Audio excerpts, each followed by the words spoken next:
She thought she could scream her way to victory, but the alley was no place for Karen's tantrum. By the time the cops arrived, the medkit was gone, and the hero's lifeline was severed. The alley behind the VA hospital reeked of desperation and damp asphalt. James Carter, a combat veteran with scars deeper than his skin, clutched his medkit like a lifeline. It wasn't just bandages and pills, it was his tether to stability, a shield against the PTSD that clawed at his mind nightly. He'd earned it through blood and sacrifice in Fallujah, but tonight, it was the prize in a battle he never saw coming. Karen Mitchell, with her pristine yoga pants and a glare that could curdle milk, strutted through the alley like she owned it. She wasn't here for charity or compassion, she was here to prove a point. Earlier that day, she'd stormed into the VA pharmacy, demanding priority for her urgent prescription. The staff, overworked and underpaid, had politely asked her to wait. That was her trigger. "Do you know who I am?" she'd shrieked, her voice echoing through the waiting room. When they didn't bow, she vowed revenge. She'd seen James leaving with his medkit, his limp betraying his struggle, and decided he was the perfect target for her misplaced rage. James didn't notice her at first. He was too focused on getting home, his mind replaying the pharmacy's fluorescent lights and the clerk's tired eyes.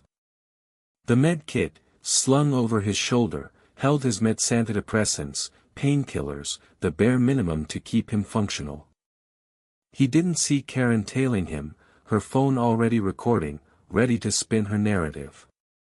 She wanted a viral moment, a chance to play victim and hero in one swipe. But James wasn't a prop for her story. The confrontation exploded like a grenade. "Hey, you!" Karen's voice sliced through the alley's quiet. James turned, startled, as she marched toward him, her finger jabbing the air.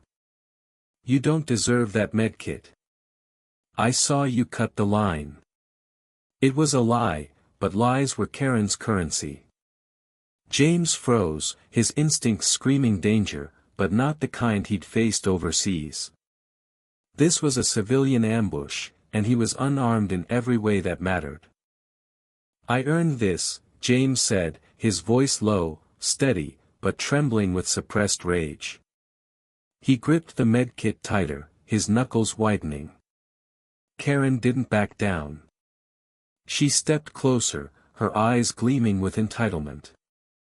"You're hoarding resources. People like me need those meds."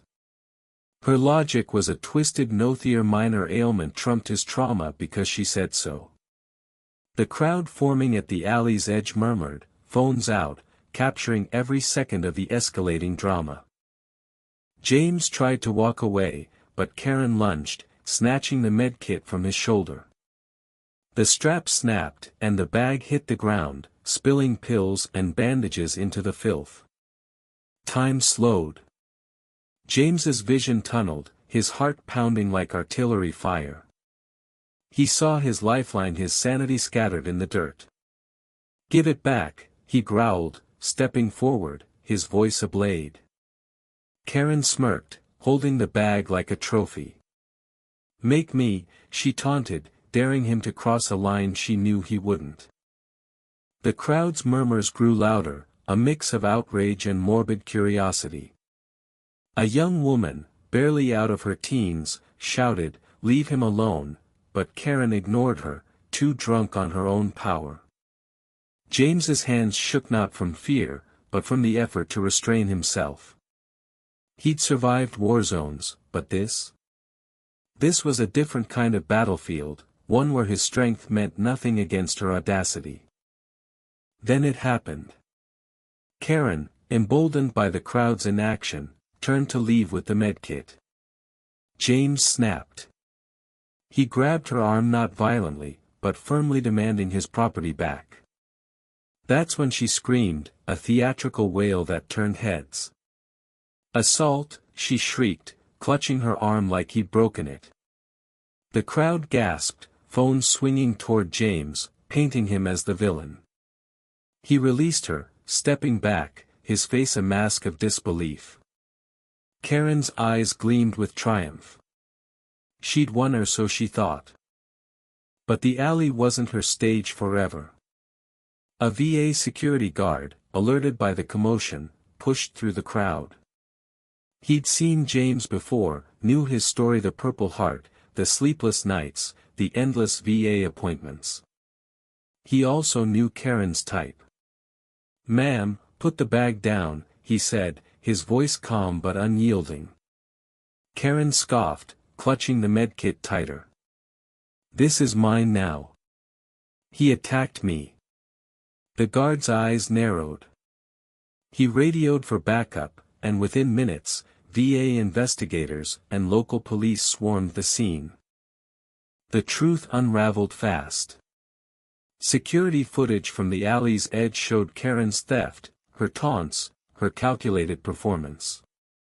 Witnesses, initially swayed by her theatrics, started speaking up. The young woman from earlier stepped forward, her voice shaking but firm. "She stole it. He didn't do anything wrong." Karen's face paled as the narrative slipped from her control. The investigators didn't hesitate. They filed charges: larceny, assault, and false reporting. Karen's viral moment was coming, but not the way she'd planned. James stood silent as the police cuffed her.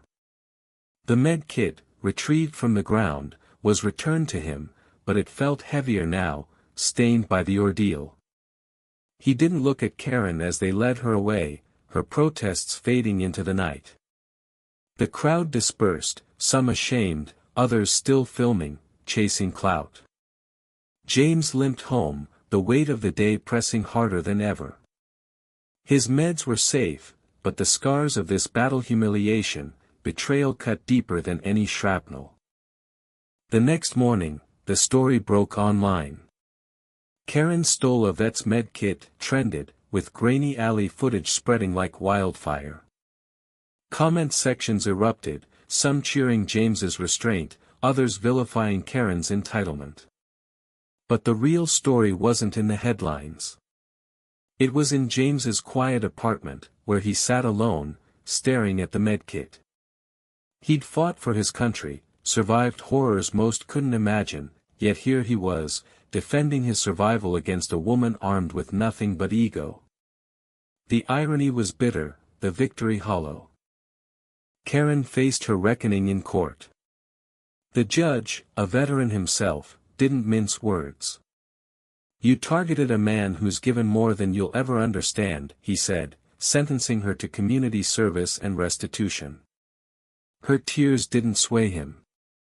She'd lost her job, her reputation, and her carefully curated online persona.